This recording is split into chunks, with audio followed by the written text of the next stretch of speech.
my connection to industry. To be completely honest, I still am learning that.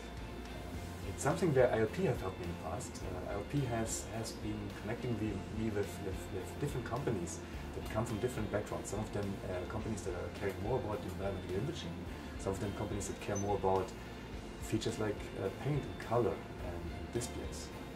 And then companies that I've been over the years talking to that care about textiles in particular.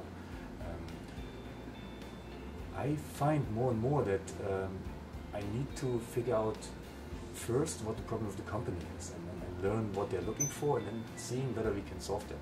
In the initial stages when I went out, it was very enthusiastic. I bombarded them with all our sort of data and science and my enthusiasm and knowledge, but I never really quite figured out how to make the direct link. One problem that we constantly face and still face now is scaling.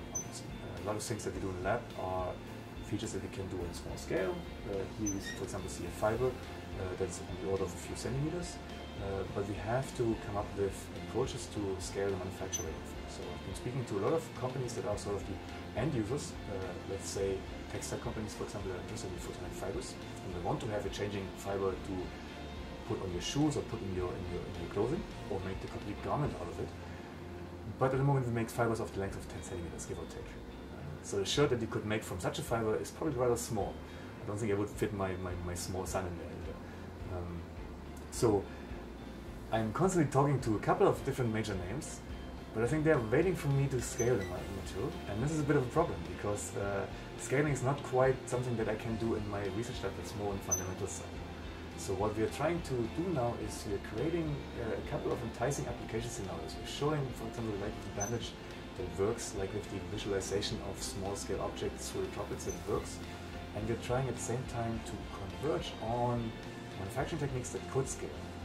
And on that regard, with the photonic fibers, I've been speaking with a group of Joel Fink, some of his students, and also his collaborators in the Advanced Fiber Manufacturing Institute. We've been looking at how these elastic materials could, for example, be fitting into thermal drawing. We've also in parallel looked at extrusion principles for creating optical fibers. And there's a little neat sort of side trajectory of my research that might well become a main topic now, that focuses on elastic optical fibers. On that one, I could pull out a spool of lots of materials right away that I can show you, where we have kilometers of fibers that we can create out of elastic materials. It's simpler structures, it's simple optical fibers, low index core, high index canalling, but you can send light through them, and you can collect the signal on your side and look at the formation of a knee brace, for example, that monitors your movement. You can look at a glove that has these fibers on it, and that shows you the position of the hand. We have a little neat demonstration that you could have on video, for example, that shows how my student Andreas moves his hand with this glove, and then we have a virtual hand on the other side that also moves in sync. And then we have also a tennis racket that's hanging in my lab, where these fibers locate ball impact on a tennis racket. So you could see how good or bad you're hitting this ball, and you can obviously connect this to an audio source that would give you a cheer or a boo, depending on how you hit your ball. So all these things are little gimmicks and little demonstrations, but we think that it might just bridge that gap of saying, okay, we are doing this fundamentally, but there is a direct translation to applications. Hopefully this thinking, this approach of demonstrating simple application scenarios might help me connect better with companies in the future.